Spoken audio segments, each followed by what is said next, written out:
I'm Darren Spearman for Southeast AgNet. When it really counts, depend on the source for the latest weather updates, keeping you ahead of the storm. 96.3 FM, 1370 AM, The Source. Mainly sunny and pleasant. Today's high 80 to 82. Clear tonight, low 62 to 66. Sunshine nice again tomorrow, high 81 to 84. Clouds and sunshine on Thursday, high 81 to 83. Showers and a thunderstorm on Friday. From the Florida Weather Center, I'm Jonathan Reed.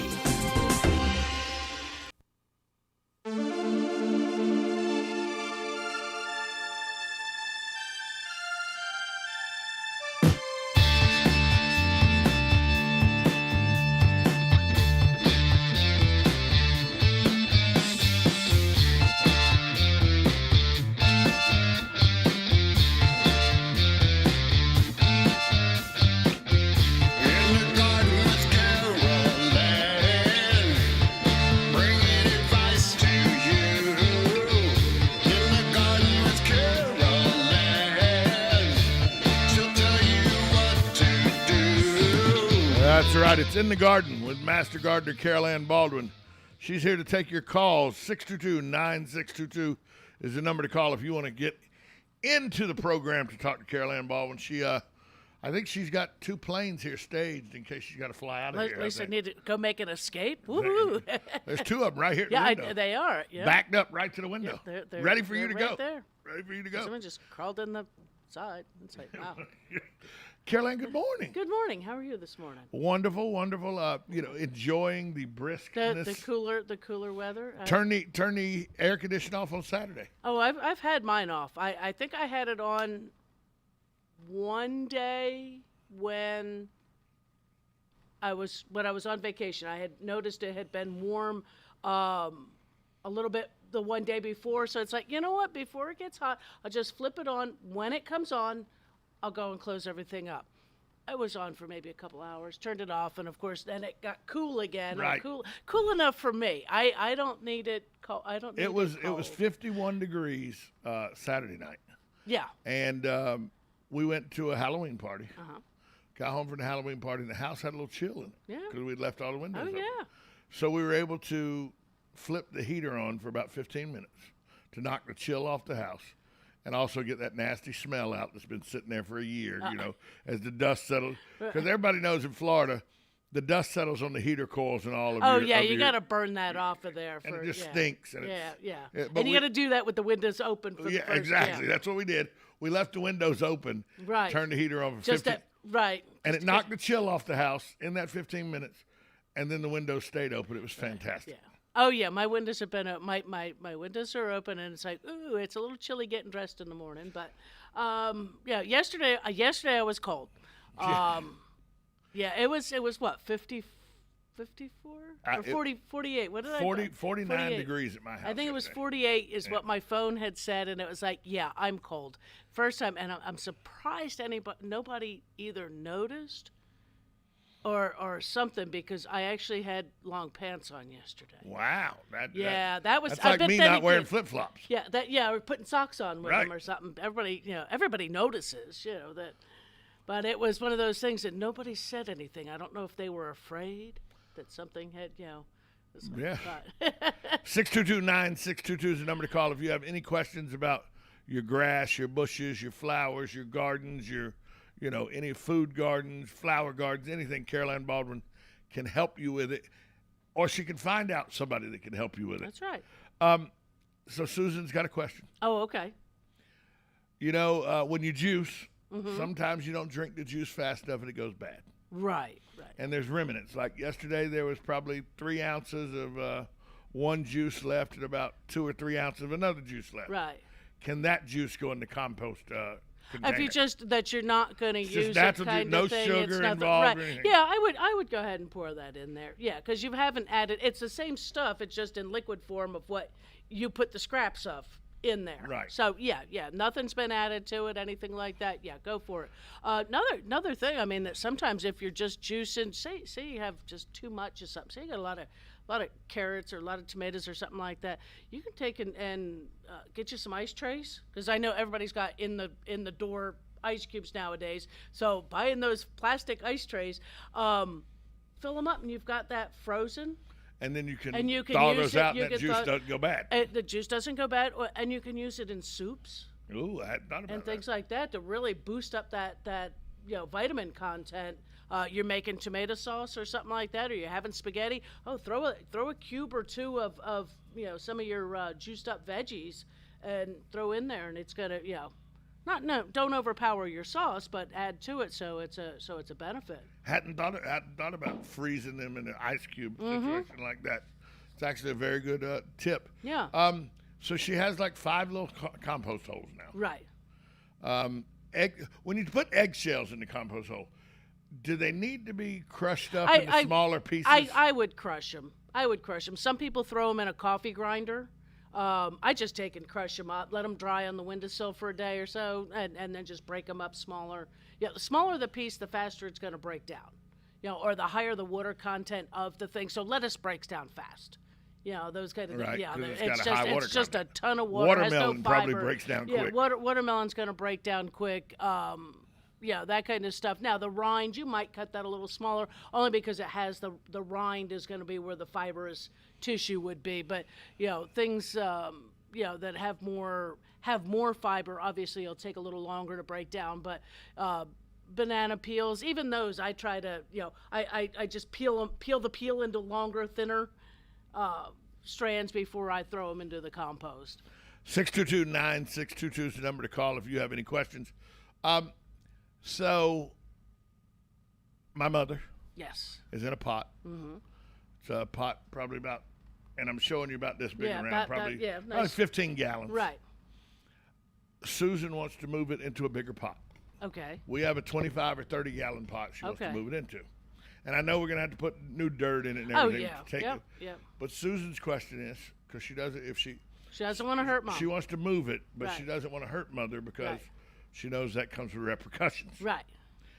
Is it too late in the season to change Mom out? Personally, I'd wait till spring, because you're planning on leaving her outside. Yes, a lot. Unless it's going to truly drop below freezing. Certainly. Yeah.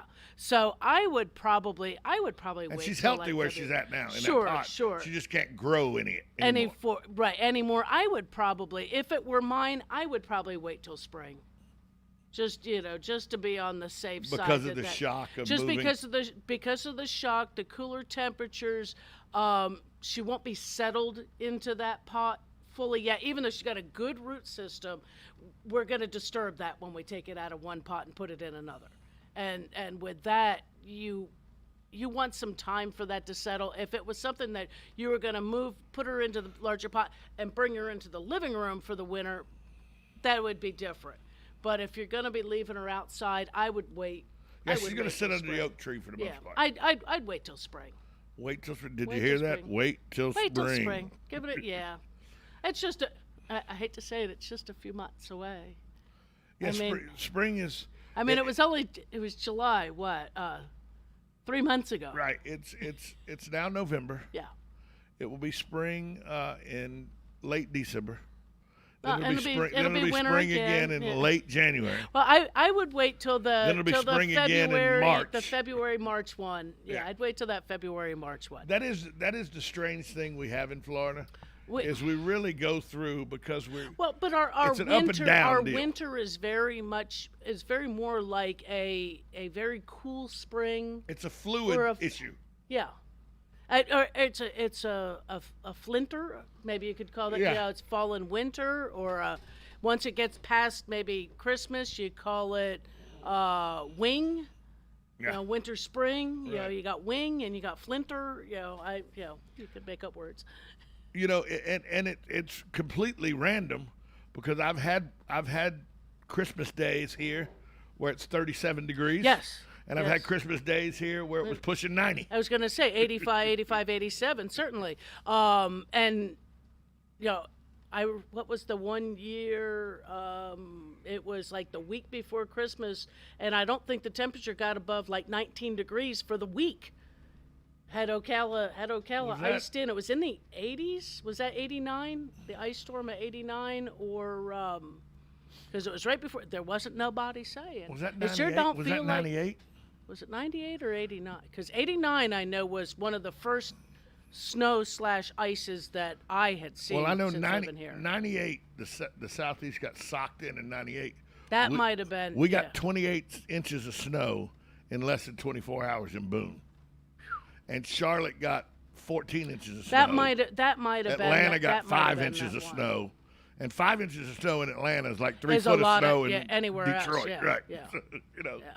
So I remember that friends of mine were sending up pictures from Florida where they had made snowmen. Right. Off That the, must have off been. the snow, it was on the ground. It stuck on the ground. Right. But for one day. Yes. But it was just thinly. It wasn't. You couldn't. Oh make yeah, snow it was no. You were gathering up the stuff Off off people's the cars patio and the furniture patio right. the stuff that got cold and stayed cold. Right. You know, so it was we had I think that was the one where we had an ice ball sitting on a railing, made the snowball, put it on the railing, it stayed in the shade. Right.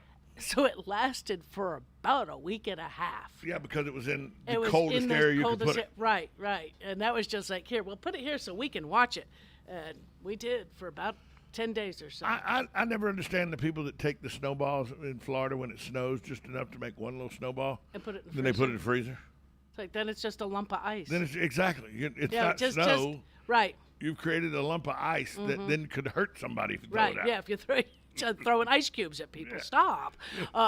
No, and it was last year because it's now, I know Halloween's just over and we have not bought the turkey for Thanksgiving, but in retail we're thinking on Christmas, and a lot of Christmas artificial trees are selling very quickly. Lights, things like that. People are thinking about Christmas trees. You were speaking of Light Up Ocala earlier. That the live trees, last year when our live trees came in, we didn't get them with any snow on them, which I was very surprised, because in previous years we got them where we're taking them off the truck and they still had 5 or 6 inches of snow on top of these crates of Christmas trees, which gave us the opportunity to throw snow at each other for a few minutes and while wearing shorts and t-shirts. The first time I ever, people talk about snow and how it's so beautiful and it's white and it's just fluffy stuff, and that's just not accurate. Not when you're an adult in it. Snow's a nasty, gray, slimy, rot the under part of your car away. As a child, it can be, it can be beautiful. It can, if you're on vacation and you're not having to travel in it, but you're spending some time in a cabin, maybe you have family around at the holidays, as long as you're not having to drive in it. As I grew up as a kid, I've never driven in snow. I've been in Florida since I've had it. I really don't want to. I mean, I can drive in rain, but driving in snow I know is different, and those who drive in snow don't know how to drive in the rain. Where I lived in Boone, North Carolina, the most popular vehicle up there was a Subaru. Oh, right. Because they're all-wheel drive. Right. And you need that kind of deal when it snows. And people go, well, of course you're doing the snow. No, but you don't understand. Once the snow recedes, then you got muddy roads and everything. Slush. Yeah, So I had a Ford F-250 four-wheel drive. Okay. And there were still days when you'd have to put the chains on. Even with that kind of truck. And because of the snow. Well, and I remember as a kid, my dad had was it 250, I think, and he'd shovel the snow into the back of the truck. Yes. It still didn't really hold the back down. No, it didn't. You could still slide, and we almost put had a hood ornament of a very small little sports car one time, trying to come to a stop at a stop sign. Yeah, people don't understand too. When you live in those areas, like where I lived in Boone, the snow is paramount for the ecosystem. Oh, certainly. That is the precipitation. Right. Oh, it is. Yes, it is. But like we were saying, how many feet of snow is the equivalent to an inch of rain? 12 inches of snow is 1 inch of rain. 1 inch of rain. And so they get, where we have a rainy season that spans our summer months, and are generally much more dry from fall in through early spring even, those areas have their primary precipitation in the winter months, and right, snow, that's what refills the rivers and things, and the mountains and the lakes, and all of that, which is paramount for the ecosystem to survive. Oh, for sure. Let's go to the phone lines. You're on with Master Gardener Carol Ann Baldwin. Good morning. Yes, good morning, guys. Morning, Hugh. Talking about snow, you're bringing back a lot of good memories and a lot of horrible memories.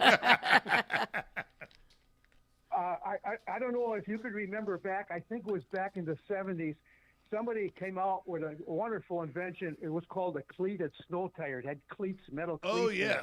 And these were the greatest things you could have on snow or ice. But you know what they did? They tore the heck out of the roads and out of the interstate. So they abandoned them about as fast as they invented them. But it was such a wonderful thing for a very short time. But like I say, it just tore the heck out of the roads. Yeah, it was steel belted radials with cleats with in them. studs. Oh, with wow! Studs in them, and so you didn't have to use the chains because he's tired. But they would dig into the asphalt and tear the asphalt up. I can and imagine. everything, so. I can imagine. That would be that would not be a good thing. I wonder whose bright idea that was. Yeah, it was a great invention, but like I say, it didn't last very long, and it cost millions and millions of dollars to repair the roads because everybody went out and bought them because it was really a great invention. But sure, saved you from having to put chains on and things. Yeah. Little known fact, Carol Ann. Yeah. Hugh, very close to somebody who invented something that is world renowned. Yes, we looked that up. But I forget what it was. Dungeons and Dragons. Oh, that's right. Yeah, D&D. Yeah. Oh yeah, my famous cousin Gary Gigax. Yeah, right. He's passed away from us, but he had quite a life and quite a career. And it's interesting every once in a while in conversation because everybody asks me because I got such a strange last name, a little bit about my name, and I always bring up the Gary Gigax. If you ever had Dungeon, so many people played that game. It was very popular. It was hugely popular. I know even when I was in high school, I think it was. Oh, it's still very popular. Yeah. Yeah, I guess it is. Yeah. Well, anyways, he's in Dungeons and Dragons heaven, I guess, right now. But he made a multi-millionaire out of himself. So there you go. But nobody else in the family ever seen a penny of it. But anyways, he did okay. All right, thanks for taking the call, and let's get off the snow, okay? I don't even want to think about it. Yeah, that's why you're here. Thanks for the call, Hugh. Okay, bye.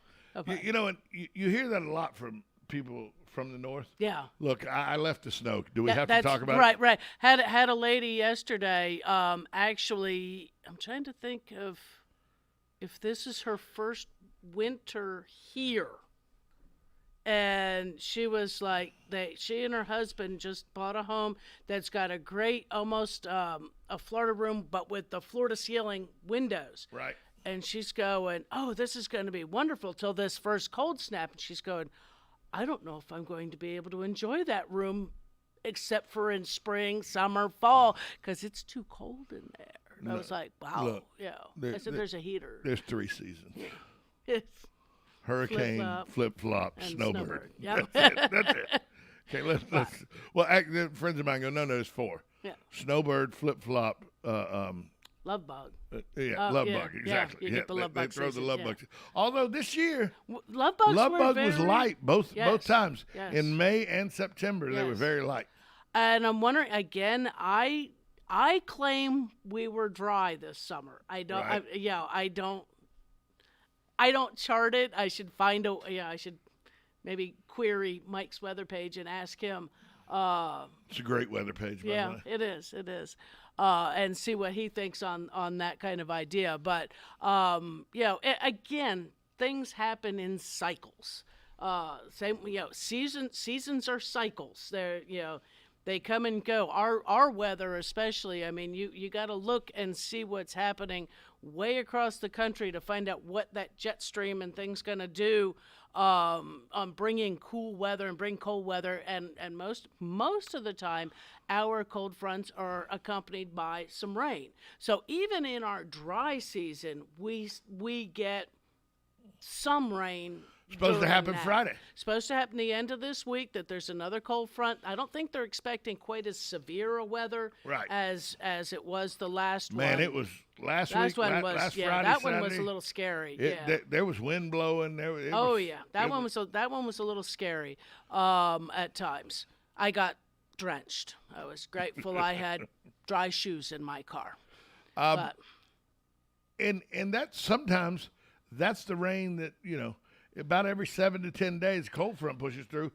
That also leads to sometimes not having to have your sprinkler your system irrigation on as much. system, and it also, a lot of times the rain comes in like that day before, so the weather the day that it rains is still seasonal. That it's not freezing. The cold comes in behind cold it. comes in behind it. So it has like a 24-hour period to absorb that moisture, leaves to dry and things like that. Then we can get our covers over those more tender tropicals and things like that, or be able to bring those plants in. Like I said, I'm not a real big fan of bringing stuff in and out unless you absolutely have no room to keep it in the house during the winter. But to me, once that first really good cold comes in, where we have that frost, if you've got the potted tropicals, find a spot in the house. I mean, or create something to where you don't have to move them in and out, because they really don't like that. Most plants don't like that. Got about 3 minutes to go in this segment with Master Gardener Caroline Baldwin. 622-9622 is the number to call if you want to be a part of the program. Is it time to start buying poinsettias? They're getting ready to come in. They will be coming in. There were some pink ones Next out week on the or so? market. Yeah, probably in about the next week or 2 weeks. Usually, and I know it's the 2nd of November, and Thanksgiving's the 25th, so we have approximately 3 weeks before Thanksgiving. We got 3 weeks and 2 days from today. Yeah. And so poinsettias, they'll probably be in not next week, but maybe the early part of the week after. There were some really neat pink ones out for October for breast cancer awareness. And those, though they were all nice and colored up for October, if you did buy them and you're going to put them in the landscape or put them in a larger pot this spring, more than likely they're going to color up for you at the same time as the regular poinsettias. And coloring up, it's an easy process, actually. It actually is. It's day length. So they're just day length sensitive. If you have them in a pot or going to put them in the ground, they need to be somewhere that starting in, say, September, that when it is getting dark outside, it is getting dark where they are. So you have to watch for lights from inside the house. Porch lights, your security lights, things like that, of where your placement is. Don't put them underneath the lamp post in the middle of the front yard if that lamp is going to be on from dusk till dawn. They're not going to color up that way. Even where mine are on a porch, I have an aquarium in a room right adjacent to that, and it's like, okay, the one day it's like, okay, the light's on, let me walk over there and make sure that blind is blocking the light. Does it make a difference between, say, yellow or blue insect light and a regular white light? I don't know if, say, the yellows may not affect them so much, but it's anything that's going to make it think that it's not dark out. Yeah. And the yellow would make you think it's not dark out. Yeah, because it's bright enough. Yeah, even I have. Well, the rest of the year, they're not Christmas lights. They're just festive colored lights hanging on the porch. I call them my party lights. There you go. They're my party lights that I can put on. It's not like the front porch lights, like lit. It's the party lights that you can sit out there and enjoy. And it helps you walk down the sidewalk. Yeah. And I made sure that those even are not shining in that area. Because, like, today, I'm going to get home a little later from work. So I'm going to need a light to come into the house. So they're going to be on at least until I get home, if not for a few hours after. So got to keep all that in mind. Yeah. Especially for your poinsettias. For the poinsettias, if you're keeping them year after year and you want them to color up. Yep. We'll be right back after this short timeout. You can get involved with the program. 622-9622 is the number to call. It's In the Garden with Master Gardener Caroline Baldwin. We'll be right back after this short timeout.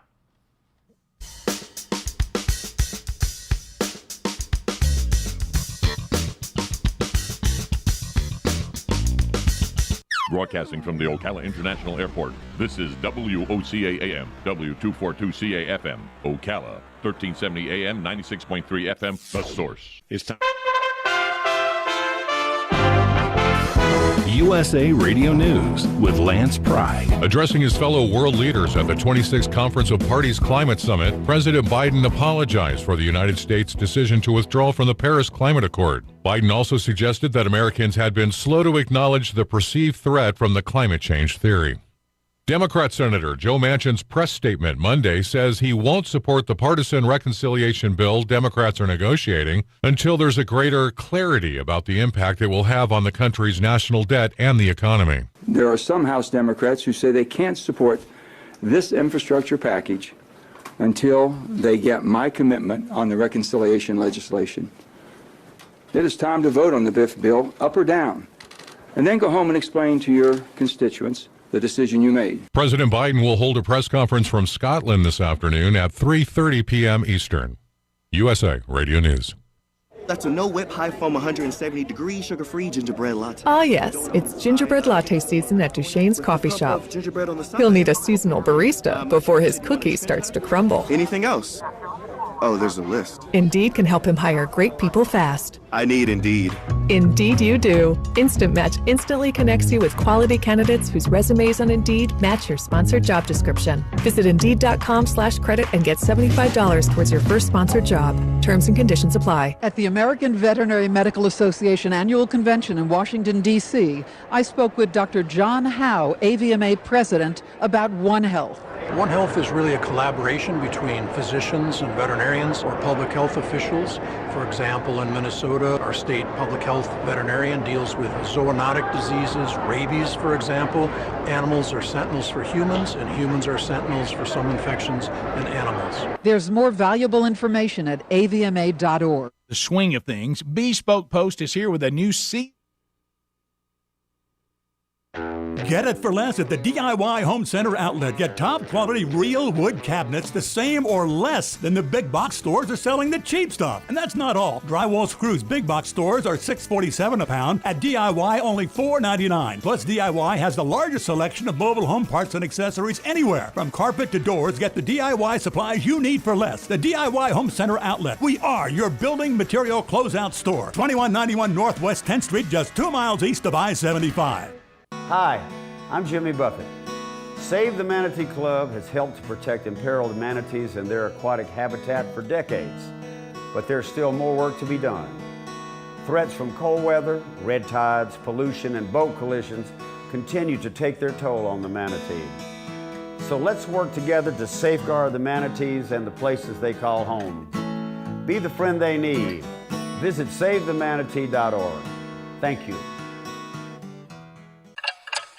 Tick-tock. The days fly by, and we find tax season is upon us once again. Not to worry, though. With a reputable CPA firm on your side, you can rest assured that all of your needs will be handled in a professional and thorough manner. Robson, Scribner & Stewart is just that firm. They're there for their clients year-round, not just during tax season, to handle your needs and answer any questions you may encounter. At Robson, Scribner & Stewart, there is no client too small or too large. Their expertise ranges from the single individual to the largest of corporations. Get your return prepared by a professional who will use their years of experience to ensure that your tax return's outcome will leave you in the best possible position. Call them today at 694-4184. Robson, Scribner & Stewart. They're there for you today. Again, that number is 694-4184. Time is of the essence, so don't delay. 694-4184.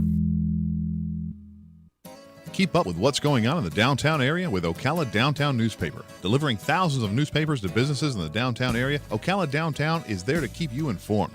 They even have Tom's Picks, a free referral for people who are looking for a company to do work for them. Tom's Picks will refer the company that fits your needs, and all we ask in return is that you tell them where you heard about it. It's simple. For more info, just call Tom's Picks, 352-804-1223, and pick up your copy of the Downtown Ocala newspaper today. And now read Ocala Downtown Newspaper online. Hey there, I have a question for you. Is your roof asphalt and does it look like it needs replacement? Did you get quotes and were you in sticker shock? Would you like to save not hundreds, but thousands of dollars? Did you call RoofMax? Well, call RoofMax with their patent-pending technology, which can add years to your roof without needing to replace it. And it's easy. You just pick up the phone for a free quote. Plus, they use state-of-the-art satellite technology to measure your roof. So, if your roof is over 7 years old, then you should call RoofMax today at 352-639-2777. That's 352-639-2777.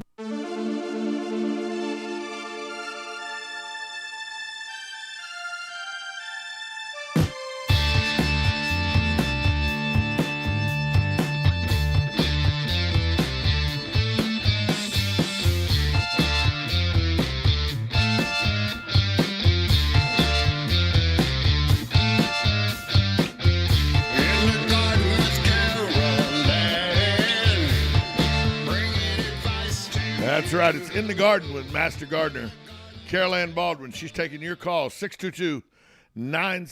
Let's actually go right out to the phone lines. Good morning. You're on with Master Gardener, Carol Ann Baldwin. Good morning, Tom. Carol Ann. Yeah. I remember back to the middle to late 60s, early 70s, a lot of people, including myself, had 2 extra wheels with the snow tires mounted on them. So you had your regular tires on until you had the forecast for heavy snow or whatever, and then you would jack up your car and change your... Changed your tire, changed for the snow tires, yeah. Yeah, the snow tires. And you would put your regular tires that you took off in the trunk. They had a little weight to keep the... There you go, yeah, yep. So... Well, back in those days, when you had a 59 Chevy, the trunk you could haul about 6 dead bodies. That's what I was going to say. You could fit the in-laws plus. Yeah, and have room left over. But anyway, those were the days. What can I tell you? Yeah, and the cars were heavy, too, back then. It's still, just a little extra weight back there to hold them on the road. Yeah, well, I had a Pontiac, and that was the smaller car, not the full-size one, and that thing was over 4,000 pounds. Yeah. But anyway, the thing is, like I said, I used to carry the tires in the trunk. Right, and during the winter, because the company I worked for said they didn't care. You provided a public service, so the snow. Warnings and didn't apply to Sunny. Yeah, didn't apply. Yep. That's it. Anyway, that's the way it used to be. Because the snow tires, when you had them on dry pavement, they made one heck of a racket. Besides, the studs. Right. Yeah. Excuse me. Well, anyway, so like I said, the good old days. Yep. Thanks for calling, Sonny. All right. Bye now. Bye bye. Yeah, harken back to the good old days. Oh, yeah. Hey, it's with the weather cooling off like this, are there things we can start putting in the ground now that we couldn't a week and a half ago, 2 weeks ago? We were talking a couple weeks ago about petunias, pansies, those kind of things, and I said, it was still 80 plus. We're still hitting the 80, but I think we're cooled down enough. I think we're more in that fall. Heavy dew every morning. Yeah, it's been heavy dew. Yeah, quite dewy. And I think we've cooled down enough that enough of the day is cool enough that those plants will successfully get rooted in. That you shouldn't be needing to replace them. Trying to get your bedding plants in. I know Bob Wines is saying they have snapdragons. I haven't seen any yet. Seen some petunias. Seen.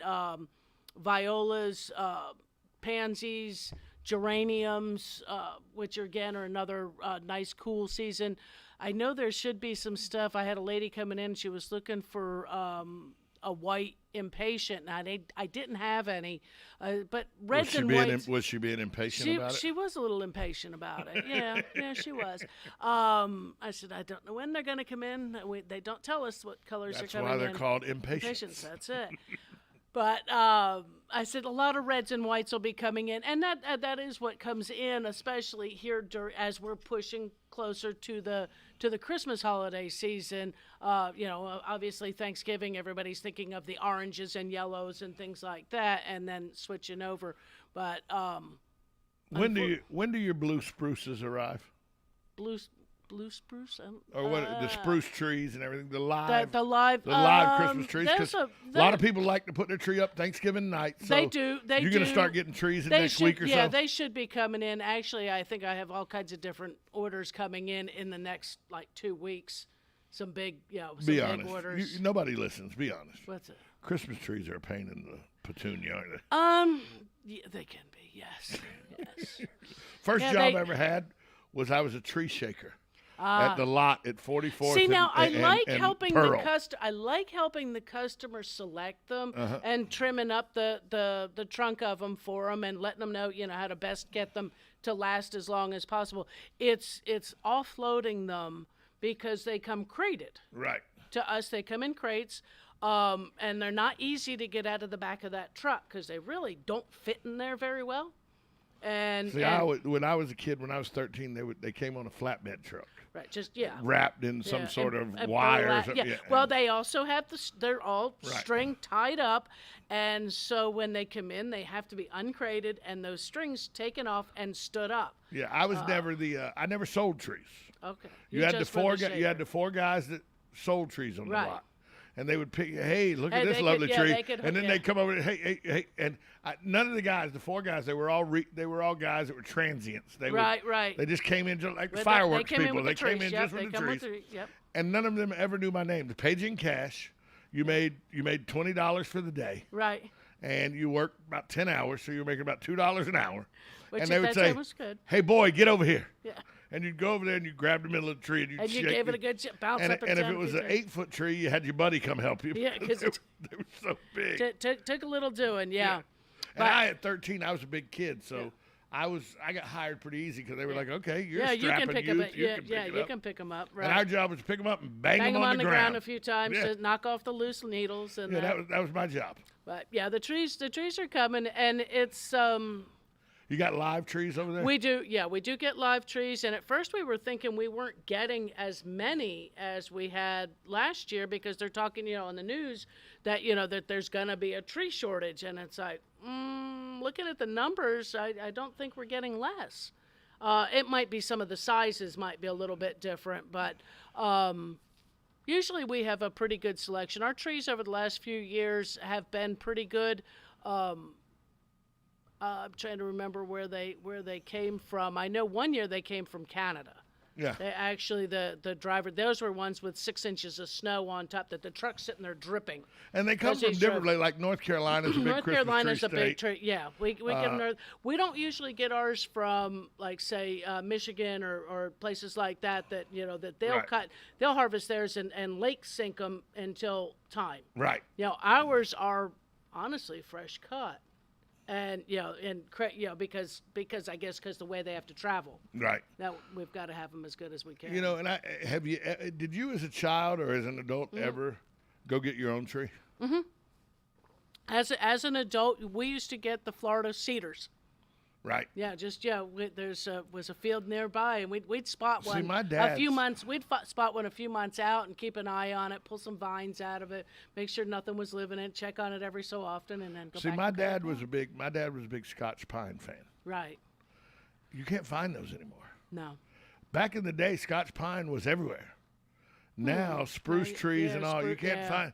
And there is one guy here in town that he does carry Scotch pines. Okay, he gets But he only has about 2 dozen.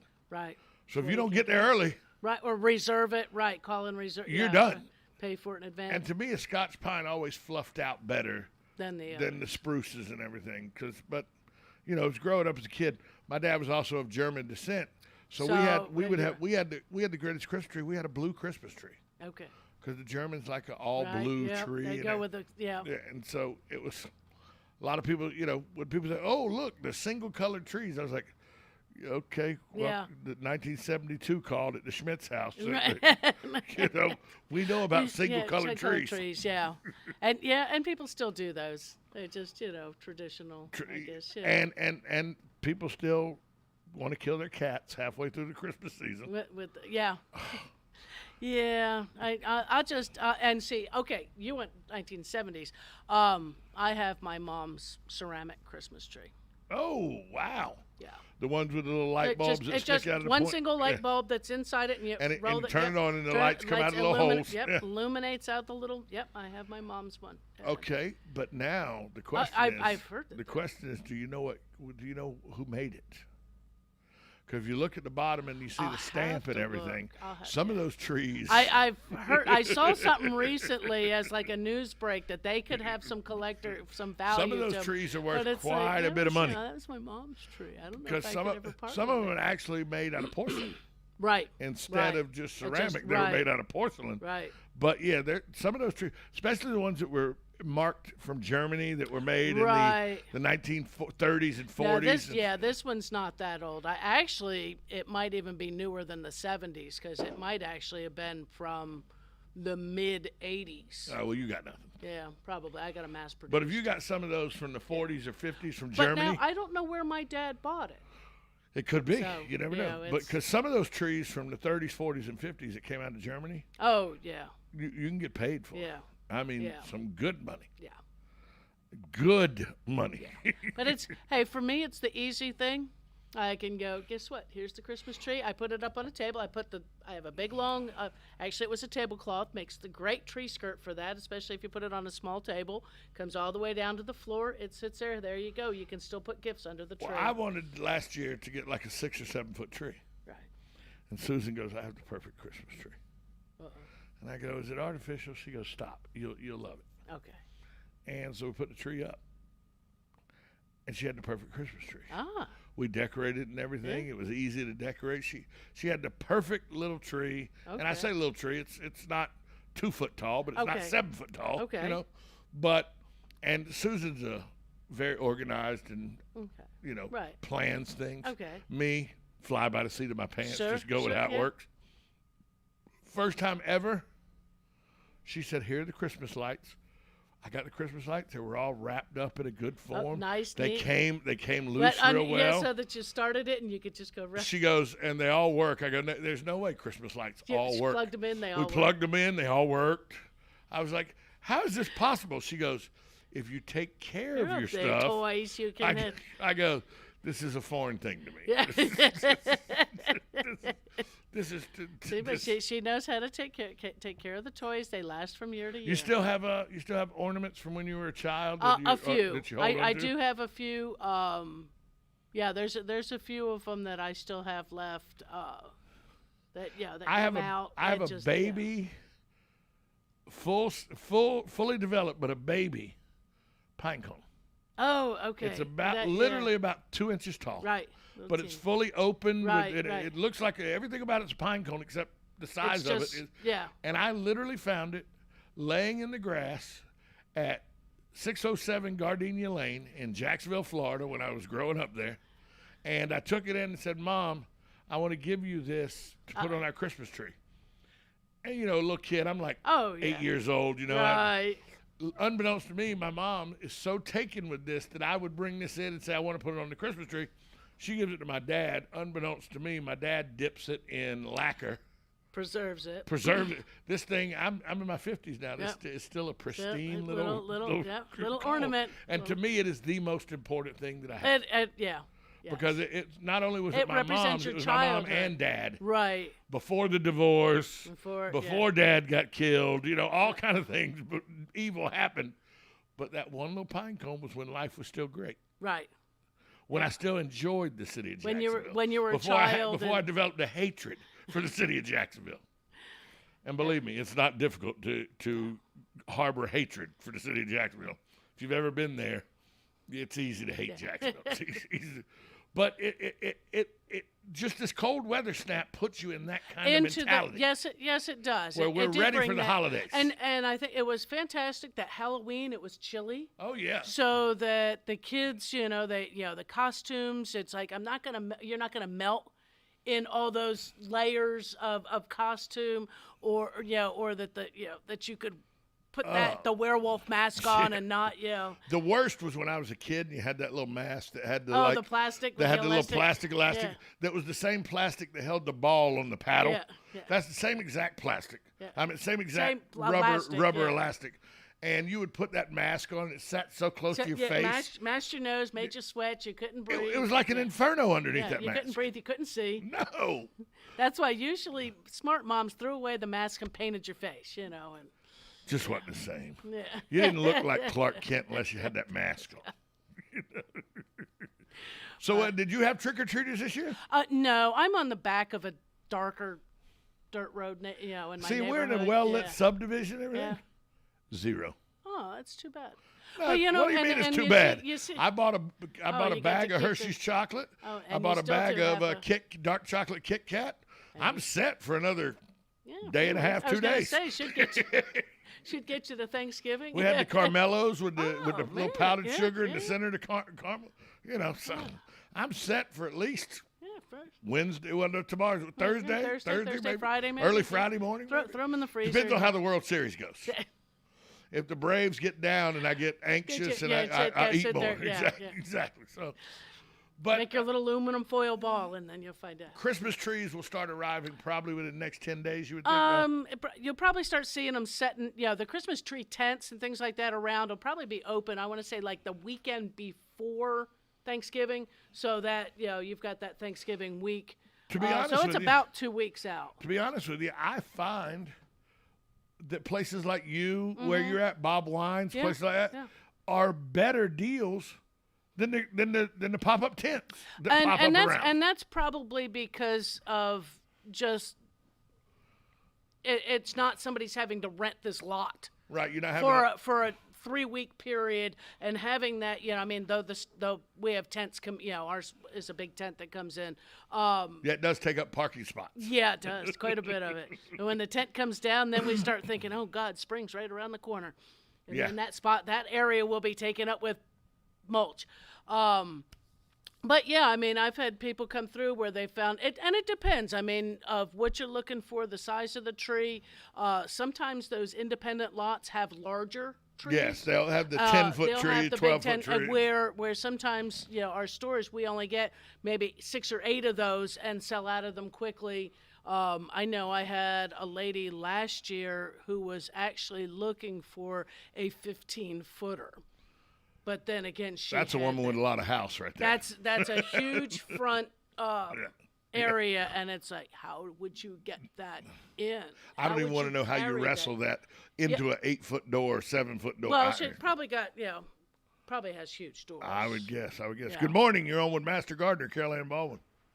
Hi, me and Sonny. Yeah. I can remember Christmas as about an 8-year-old kid.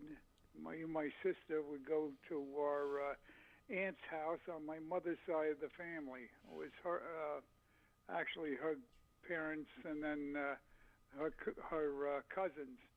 But anyway, we had the little clips on the Christmas tree. You would clip it on there, and it actually held the little candles. Oh wow! So burn the house down.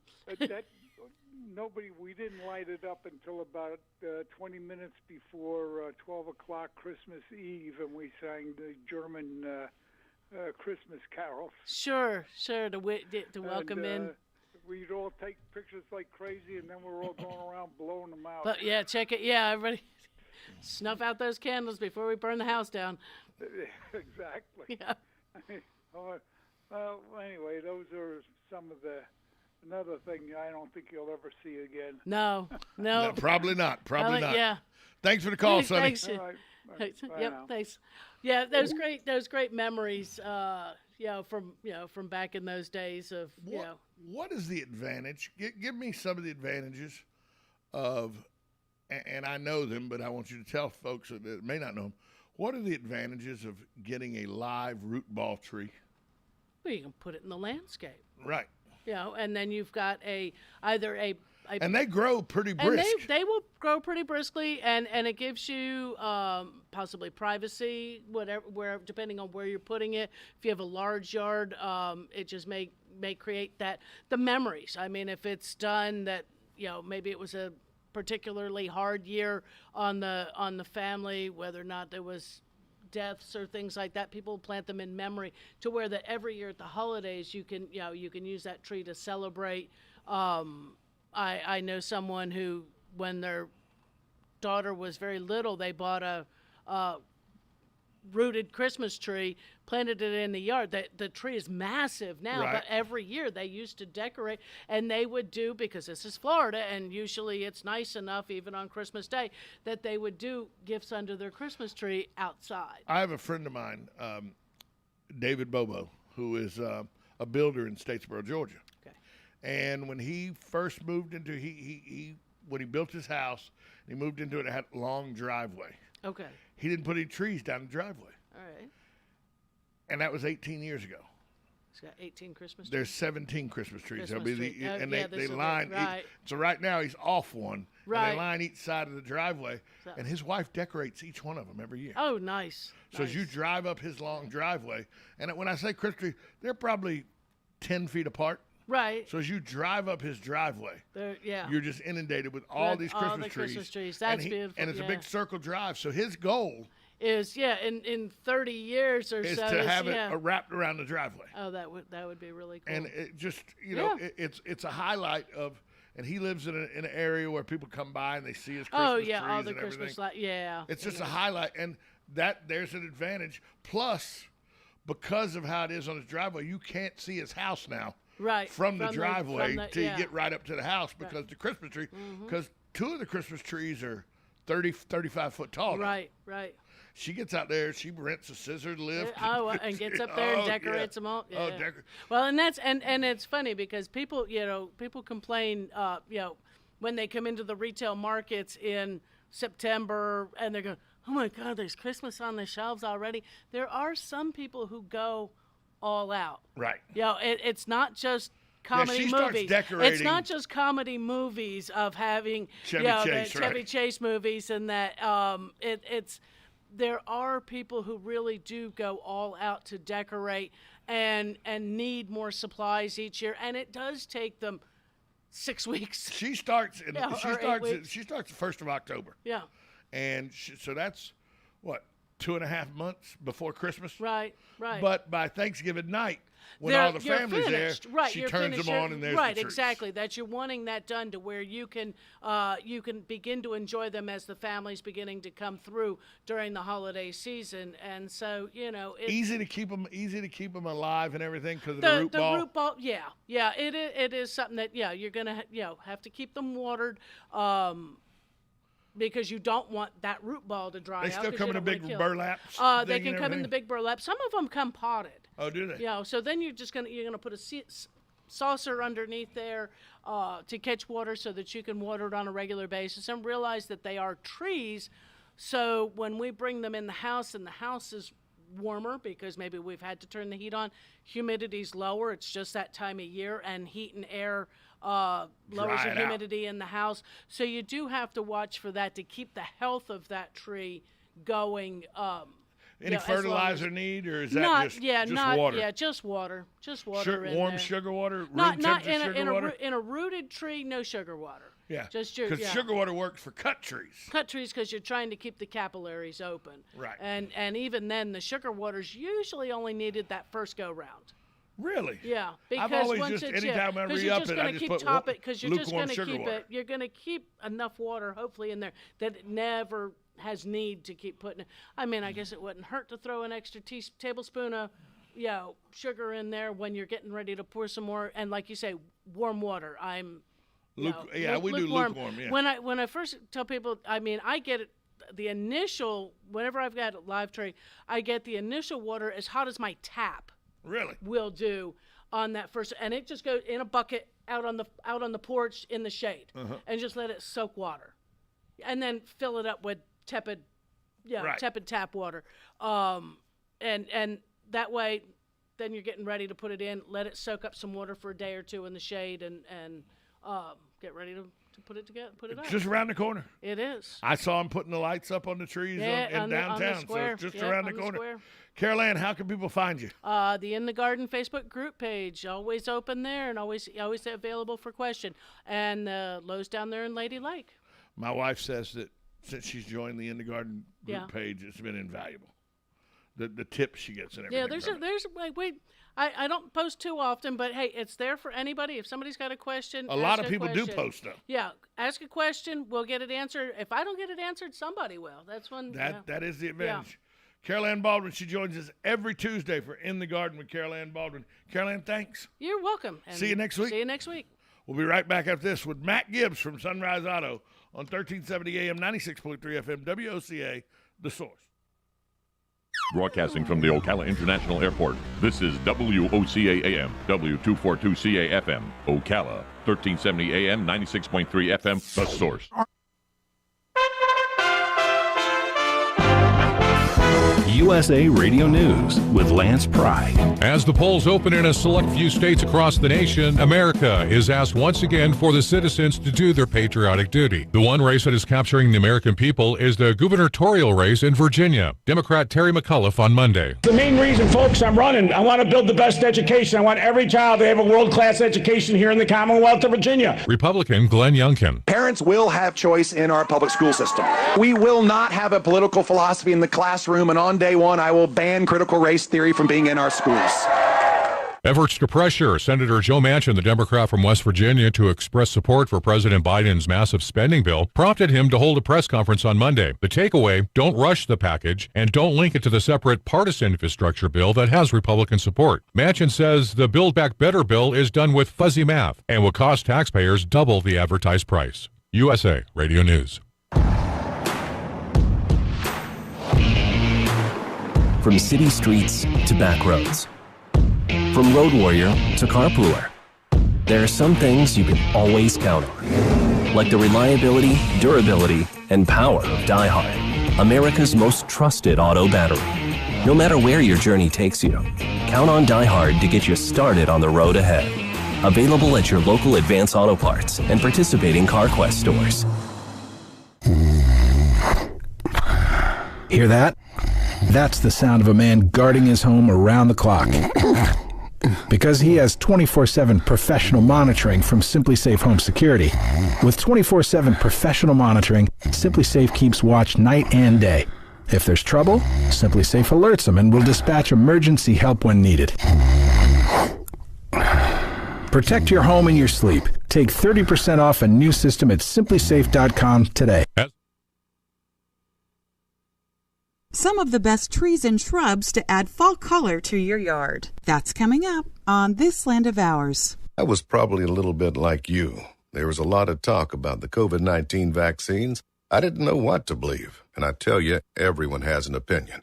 Some of my friends got vaccinated and some were against it. But I knew this was an important decision, so I went to somebody I already trusted, my doctor. It's your call, so talk to your doctor or healthcare provider and make the decision that's right for you. You can go to getvaccineanswers.org for the latest information. That's getvaccineanswers.org. Brought to you by the Ad Council. Whether at your local green market, corner grocery store, or neighborhood restaurant, you're supporting your community when you buy local. Food grown right here by Florida farmers doesn't need to be shipped as far. That saves fuel and cuts emissions.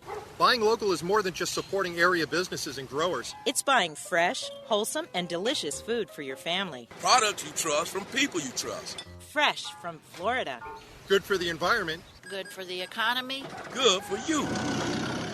There's still time to fill your yard with an explosion of fiery hues with these trees and shrubs. Sugar maple is an extra reliable tree that will make a stunning statement offering gorgeous red, orange, or yellow end-of-the-season leaves. Or beautiful just about any time of the year, dogwoods are usually planted for their white or pink springtime flowers. But don't overlook the gorgeous purple-red tones their leaves will bring to your fall landscape. Some dogwoods are trees and some are shrubs, so you can find the best size to suit your landscape. A native shrub that shines in several seasons is the chokeberry, offering white flowers that look like apple blossoms in spring, rich red fruits in late summer and autumn, and brilliant orange-red fall foliage. Slow-growing ginkgo adds grace and value shade to any landscape. Its fan-shaped leaves are amongst the most elegant of any tree. In autumn, they show breathtaking shades of luminous golden yellow. I'm Kathy Isom, Southeast AgNet.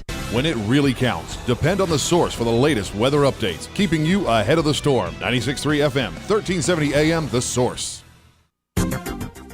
Mainly sunny and pleasant. Today's high 80 to 82. Clear tonight, low 62 to 66. Sunshine nice again tomorrow, high 81 to 84. Clouds and sunshine on Thursday, high 81 to 83. Showers and a thunderstorm on Friday. From the Florida Weather Center, I'm Jonathan Reed.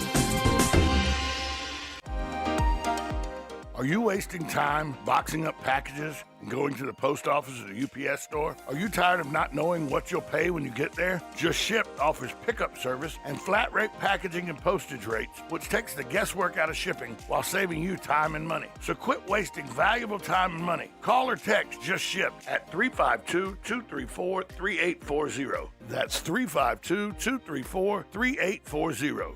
Just Shipped. Auto repair with personal care. We know what we're talking about. Matt Gibbs and the guys over at Sunrise Automotive will treat you right. We'll treat you right. That's right. It's Matt Gibbs and Sunrise Auto in the studio with us. Matt, good morning. Good morning. How are you? I'm doing well. We had a cold snap over the weekend where it got downright chilly. Yeah. 40-some-odd degrees, 49 degrees, I believe, Sunday morning when I woke up. Is this kind of a little cold snap bring a lot of people in and said, oh, something's wrong with my tires. I'm losing air in my tire gauge. My tire light came on and said something's wrong with my tires. Yep. And it just means that the cold snap, just your tires need a little air. They maybe seeped out a little bit, and you know. Well, actually, sometimes they don't even seep out. It doesn't need air, just because of the cold air. It contracts. It contracts, Yeah. and you heat the tires up. And cause I woke up yesterday, Sunday morning, got in the car, my tire light was on.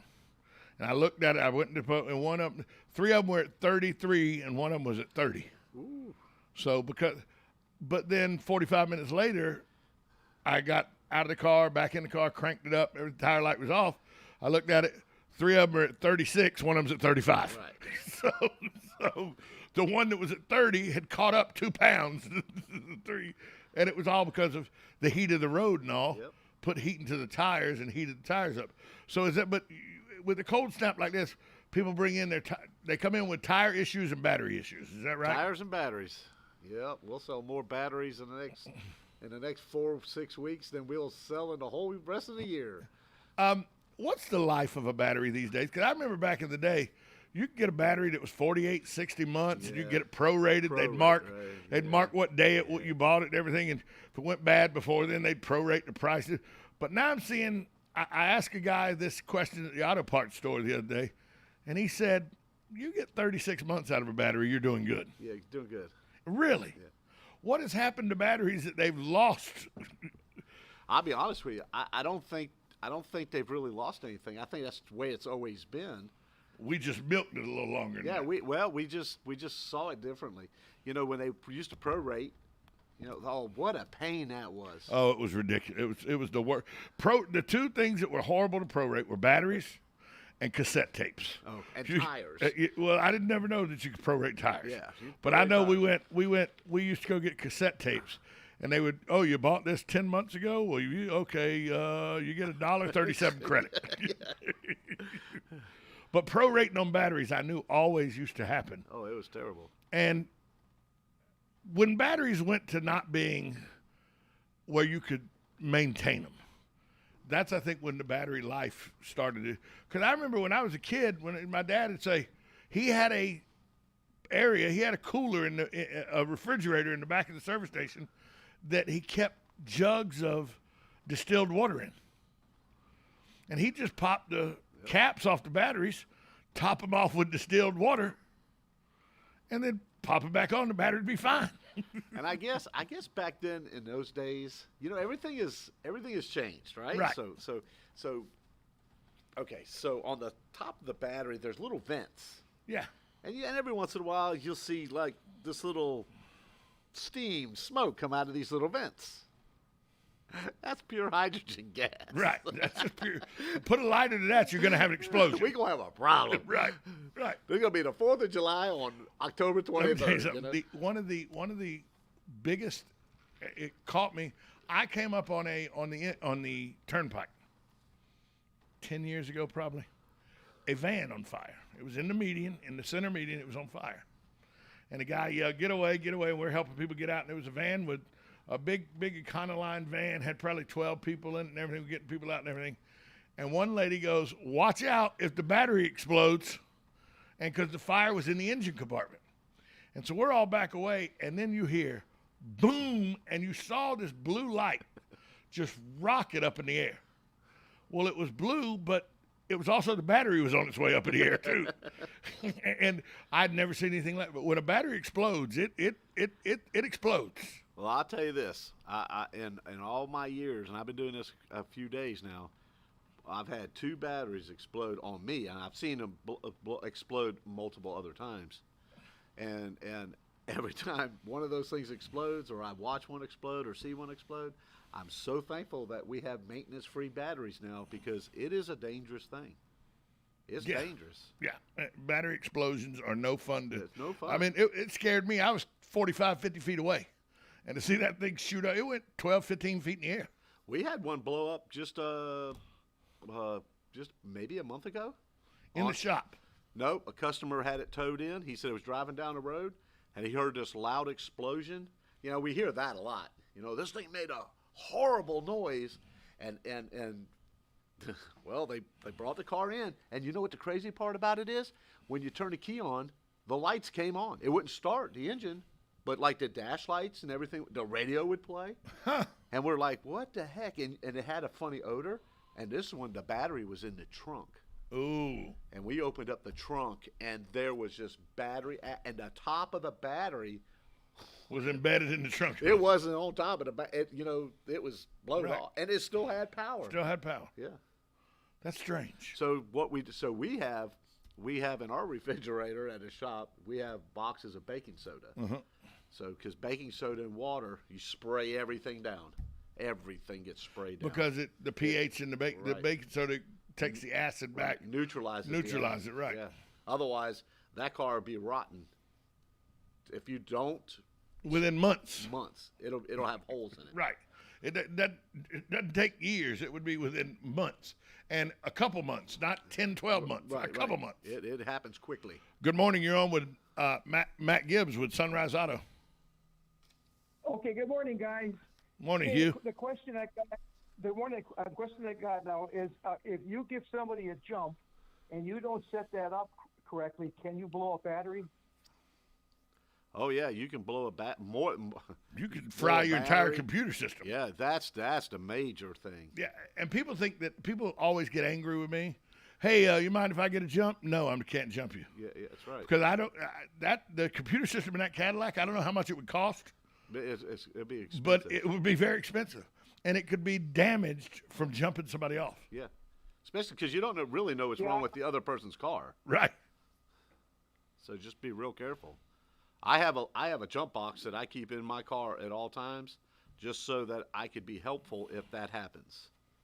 Without damaging your vehicle. I'm not going to hurt my car. I'd rather burn up $100 jump box than do something to my car. I think Hugh, the question, Hugh, is you want to know is it as easy as just crisscrossing the wires, or could there be a lot more going on? Well, you could crisscross the wires, which I've seen many people do, and then the other thing is there could be some kind of a.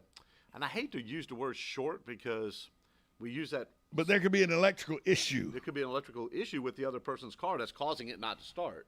So you got to, why isn't this car starting? I would never hook it to my car to find out why your car's broke. Because I just hooked your broke car into my car. Now my car's broke because your car's broke, kind of thing. Because just like if it was good, that my car would help start your car. Right. Yeah, if anybody would want to jump, I would refuse them too, because I got an interesting thing. I've got that music encore, and the damn battery is behind the passenger seat down below. Yeah. A crazy place. It's a project getting to it, you know. Yeah. And I just wouldn't be bothered with it, you know. Hugh's got a ready-made excuse. Hey, could you give me a jump? No, because the battery's in the back floorboard behind the passenger seat. That's too damn hard to get to. Yeah. But there is a little jump spot out there under the hood. Yeah, right. Well, that's the truth. It's a weirdest place for a battery. When I bought that car, when I opened the hood up, I said, "Where the heck is the battery in the damn car?" You know. And I asked my neighbor, and he says, "Boys, I don't know where the heck that is." So I called the dealer, you know, what service department. Oh no, it's behind the driver's seat, down underneath the floor. Yep. I said, oh my God! And then when I had battery troubles, I took it to my regular mechanic, and he couldn't get the thing was locked up. It was corroded so bad that he says, "I can't get at your battery. I can't get it out. They need a special tool or something."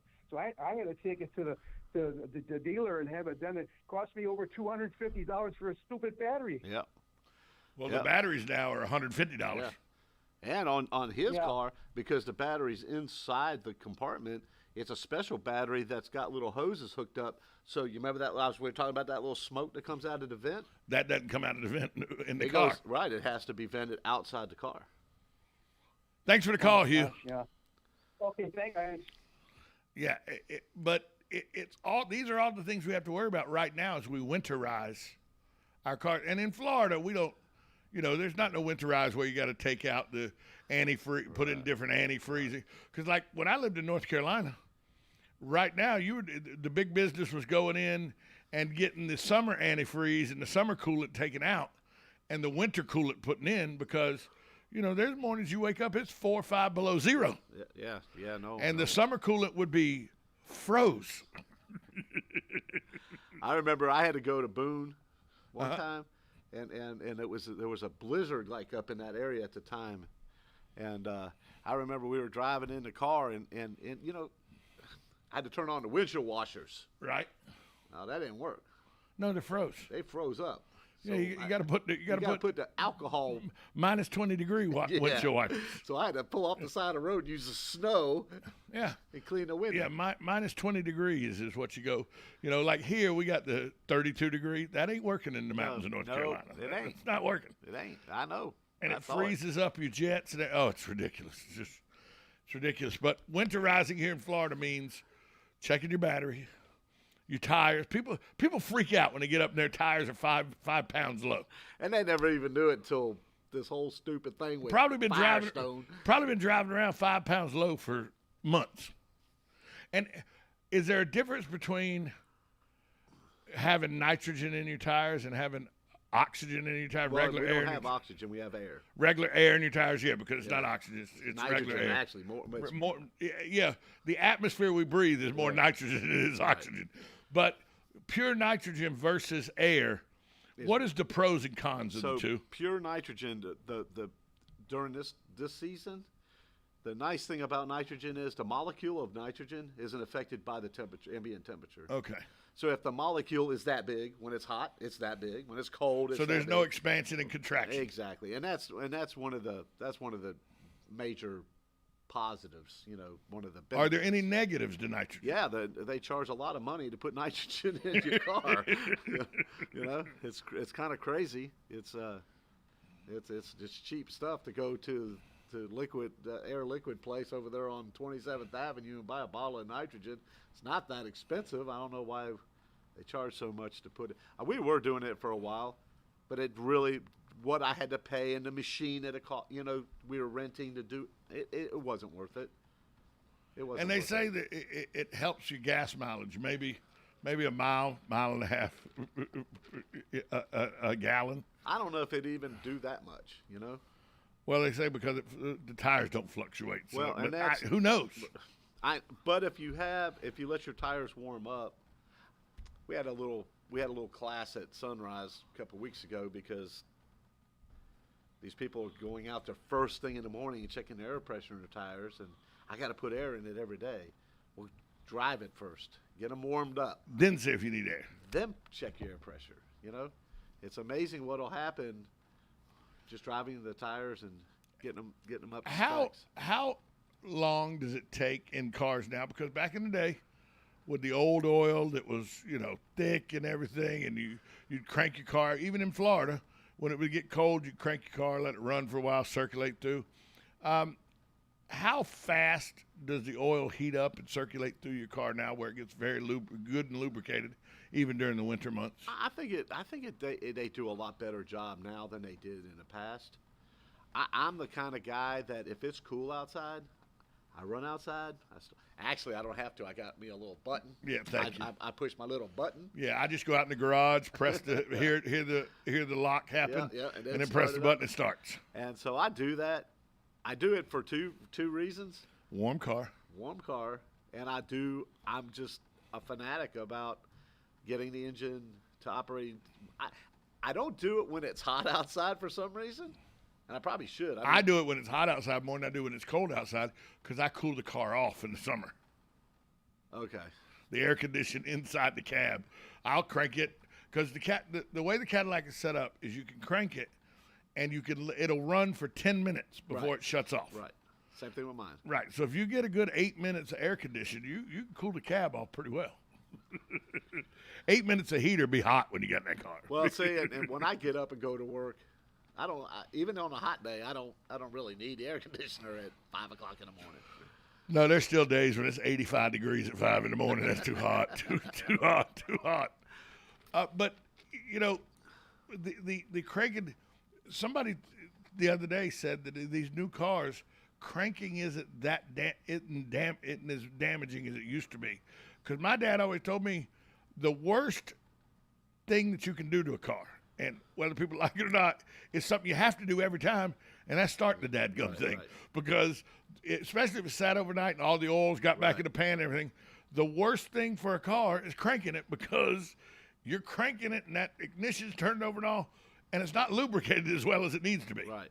Is that better now in the newer cars? And it really is. I like a lot of the oil filters now have check valves, so they don't they hold the oil in.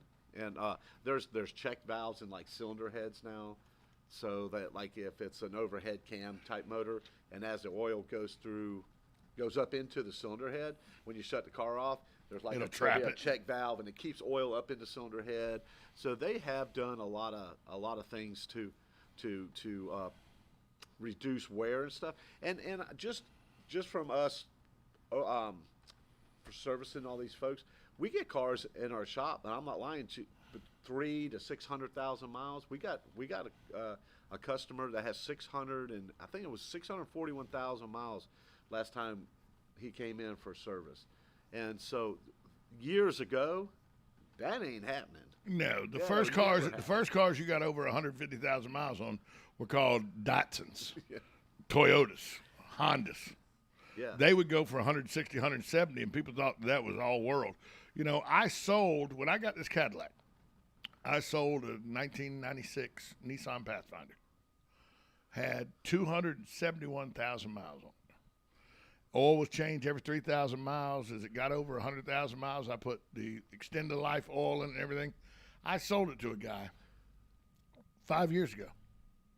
It now has 407,000 miles on it. I talk to the guy regularly. Has 407,000 miles on it. And he's still driving it. So I still driving. And the only thing I ever did at 135,000 miles, the timing belt went. And so we replaced that. And I mean bearings and stuff like that. But this thing's over 400,000 miles, and I know this guy pretty well. He has every desire to get it 500, 600,000 miles. Yes, sir. And it'll be able to pull it off with some. And that's where, here's a word that you like to hear, but a lot of people don't understand how important it is. That has a lot to do with what I did and he does to the vehicle. And by the way, I sold it to a guy who was a technician at Nissan. So, right. He can work on his own Nissan, and he knows the inner workings of it. So that's going to help him. But he does, and I did, something called preventative maintenance. How difficult is that to get people to understand that preventative maintenance is very smart and very important? Yeah, and it saves you a whole lot of money at the end of the day. Hey, remember, Fram, you can pay me now, you can pay me later. or you can pay me later. I remember that orange Fram oil filter from when I was 8 years old because I remember the man said, "You can pay me now, or you can pay me later." You can give me $34.29 today, or give me $3,429 tomorrow. Right. But how important, especially in a place like Florida where heat never really goes away. Right. How important is preventative maintenance? It's just crucial. It's you know. And what are we talking? Explain to people what we talk about when we say preventative maintenance. Keeping all your fluids. You know, here's the benefit to it. Because of what we're using as fluids now, we don't have to do it every. We go 4,000 miles instead of 3,000 miles on a synthetic blend. Right. If you want a full synthetic oil change, you get to go 6,000 miles. If you talk to Sonny, which Sonny calls all the time, we did a little experiment with Sonny with the oil, the synthetic oil that we use at Sunrise, and we let Sonny do it. I changed his oil. There you go, because he's a stickler about mileage and stuff. Right. And so he figured it up, and he figured up after he got done getting the synthetic oil change, he got 2 miles a gallon better gas mileage. So he factored in at the end of the day, it didn't even cost him anything to have this oil change done. No, because he was saving 2 gallons, exactly 2 miles to every gallon. You know, that adds up.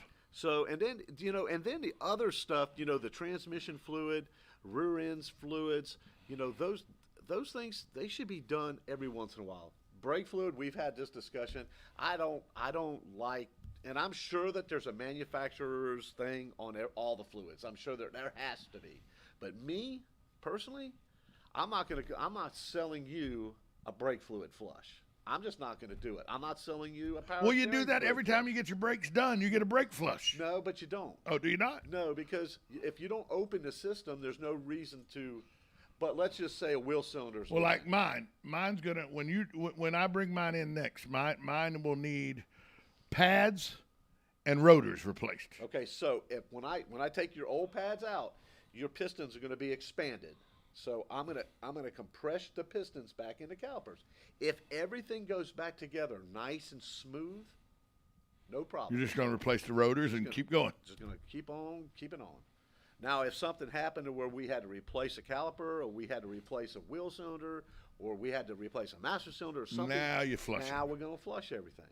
So that's just how we do business. How important these days are? Like I went and got my oil changed recently, and the guy said, "Here's your air filter for the outdoor air filter," and he showed me it and the new one, and I knew I hadn't had it replaced in like 3. I'd had him blow it out 2 times, so the third time I replace it, and he goes, "Has your inner cabin air?" And I thought my inner cabin air filter was probably 4 or 5 oil changes ago, but I don't live on a dirt road anymore. When I lived on a dirt road, I would replace that inner one, every 3 or 4. But that's a preventative maintenance thing that I think sometimes people forget, is not the air filter that's in the engine compartment, but there's an air filter inside the vehicle now too. Cabin air filter. Right. And that protects your that your evaporator is really what it's protecting, and it's keeping it's filtering some of the stuff that gets put in the car. But here again, just like the guy blew out your air filter, just have it checked. Right. If it needs to be replaced, we replace it, because I don't know. I don't understand this, but a cabin air filter costs more than an air filter. Yes, a lot more. I don't really understand. An air filter for that Cadillac's $26. Right. Cabin air filter for that Cadillac's $98. Yeah. So it's quite expensive. Quite expensive. Hey, you got something you want to tell us about? I do. I just want to let everybody know this is November 20th from 10 o'clock to 3 o'clock. They're having Bernie's out there on 441 is sponsoring the Hot Cars and Cool Cats. So if everybody has a car, if they want to come out, bring your car. It's a $10 entry. This is for all the proceeds go to ears for the tiger refuge that we have. So all the funds will go. And is that the Hot Cats and Cool Cars? Is that the one that's the place out on 326? Yes. Yeah. Yep. That's literally a mile from my house. Oh, okay. Literally, it's right across from the nursery there on 326. Yeah. And I live 25th is the next road, and I live right down 25th. Okay. Yeah, right, literally right there. Well, there's going to be some hot cars out there. There's going to be some cool cats out there. So you're going to be out there, is what you're saying? I'm on. But okay, here's my dilemma. Dilemma. I got a dilemma. It's my wife's birthday. Well, see, I have a dilemma that day too, because there's a car show out at the VFW out on Maricamp to benefit Veterans Village and everything that same day. So I maybe go to two car shows. You maybe go, like, just leave the house, come here. Come to there, and then go to the one. To the other one. I think that'd be pretty. Actually, it doesn't benefit. It benefits. The Justice League. Excuse me. Oh, okay. Justice League. Yeah. Hey, Matt, where can people find you? You can give me a call at 352-690-1993 or come by and see me at 1800 Northwest 10th Street, Sunrise Automotive. Matt Gibbs, auto repair with personal care with Sunrise Auto. Go check out Matt Gibbs. He's here every Tuesday at 10 o'clock. So thanks, Matt. Talk to you next week. Yes, sir. We'll be right back after this short time out. You're listening to 1370 AM, 96.3 FM, WOCA, The Source.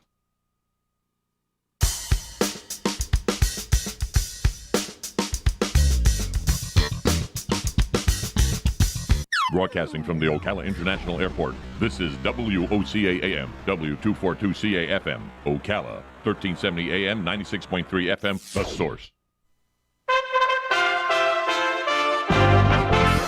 USA Radio News with Lance Pride. As the polls open in a select few states across the nation, America is asked once again for the citizens to do their patriotic duty. The one race that is capturing the American people is the gubernatorial race in Virginia. Democrat Terry McAuliffe on Monday. The main reason, folks, I'm running, I want to build the best education. I want every child to have a world-class education here in the Commonwealth of Virginia. Republican Glenn Youngkin.